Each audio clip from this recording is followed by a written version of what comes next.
किसानों के प्रदर्शन के बाद एक बार फिर से दिल्ली की सियासत में उबाल आ गया। विपक्षी दलों ने किसानों का समर्थन करते हुए केंद्र और यूपी सरकार पर निशाना साधा। वहीं दूसरी तरफ बीजेपी ने विपक्षी दलों पर किसानों को बरगलाने का आरोप लगाया है। हमारा आज का छठा सवाल यही है, किसानों के मार्च पर क्यों मचा सियासी घमासान। विपक्ष के आरोपों के बीच सरकार ने कहा है कि वो अन्नदाताओं के साथ किसी भी तरह की चर्चा के लिए तैयार है।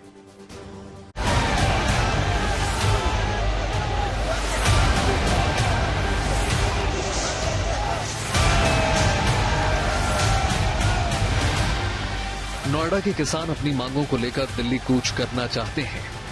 वैसे ये पहली बार नहीं है जब वो अपनी मांगों के लिए दिल्ली पहुंचकर सरकार पर दरवाजा खटखटाना चाहते हैं। इससे पहले नोएडा के बॉर्डर पर किसानों को ये आंदोलन आज से करीब 10 महीने पहले यानी फरवरी महीने में भी देखने को मिला था, जब संयुक्त किसान मोर्चा के नेतृत्व में हजारों किसानों ने दिल्ली कूच का ऐलान किया था और दिल्ली नोएडा की सीमा पर पहुंचकर विरोध जताया था। तब भी हालात ऐसे ही थे जैसे आज हैं। आज भी किसान उन्हीं मांगों को लेकर दिल्ली नोएडा के बॉर्डर पर डटे हैं। किसानों ने अपनी मांगों को लेकर विरोध जताया तो वहीं इस मामले पर सियासत तेज हो गई है। विपक्षी दलों के नेता किसानों के आंदोलन को अपना समर्थन दे रहे हैं, तो वहीं सरकार ने कहा है कि वो अन्नदाताओं के साथ किसी भी तरह की चर्चा के लिए तैयार है। महामाया फ्लाईओवर पर रोक रखे हैं, किसान आगे जाना चाहते हैं क्योंकि समाधान जब दिल्ली से ही होगा भाई सभी को दिल्ली चले। वहाँ पे जितने भी किसान संगठन है गौतम बुद्ध नगर के, वो सब एक जगह है, एक ही प्लेटफार्म पे है। किसान संयुक्त मोर्चा के बैनर नीचे प्रदर्शन चल रहा है। वहाँ पे 64% की उनकी डिमांड है, जो 64% मुआवजा मिला उसका 64% दिया जाए पूरे मुआवजे का। पुलिस का रोकने का काम है, पुलिस अपना रोकने का काम करेगी, किसान चलने का काम करेंगे। पूरी तरह से किसानों का सम्मान करते हैं और जो भी उनकी बातें हैं उनको हम लोग सुनेंगे और मदद करेंगे।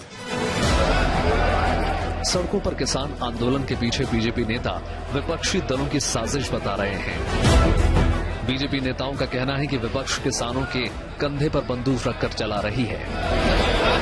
अफसोस की बात है कि किसानों के कंधों पे बंदूक और क्रिमिनल कॉन्स्पिरेसी का संदूक लेकर के कुछ ताकतें जो है वो किसानों के नाम पर जिस तरह का माहौल खड़ा करने की कोशिश करते हैं, वो किसानों के भी हित में नहीं है, देश के हित में तो है ही नहीं। आर पार के मूड में दिख रहे किसान दिल्ली में प्रदर्शन करना चाहते हैं। किसानों का कहना है कि नोएडा पुलिस, जिलाधिकारी, ग्रेटर नोएडा प्राधिकरण और यमुना प्राधिकरण के अधिकारियों के साथ हुई बैठक में उन्होंने अपनी महत्वपूर्ण मांगे रखी थी, लेकिन अधिकारियों ने किसानों की मांगों को मानने से इनकार कर दिया, जिसके बाद अब किसानों का गुस्सा और बढ़ गया है। लिहाजा अब वो सड़कों पर उतर गए हैं।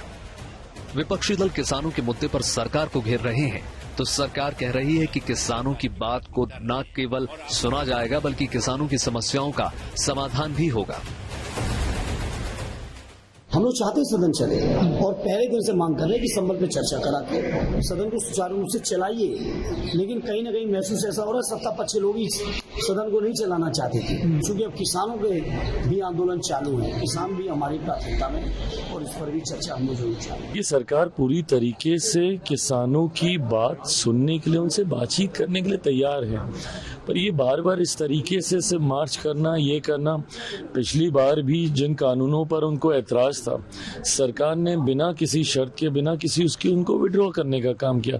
ये सरकार की सोच, सरकार की नीयत को दर्शाता है कि पूरी तरीके से किसानों की भावना के साथ हमारी केंद्र की एनडीए सरकार काम करने का प्रयास कर रही है। पश्चिम उत्तर प्रदेश के किसानों के आंदोलन के समर्थन देने के लिए किसान संगठन एकजुट हो रहे हैं। किसान मजदूर मोर्चा और संयुक्त किसान मोर्चा ने भी 6 दिसंबर से पंजाब हरियाणा बॉर्डर से दिल्ली की ओर पैदल मार्च करने की अपनी योजना की घोषणा की है।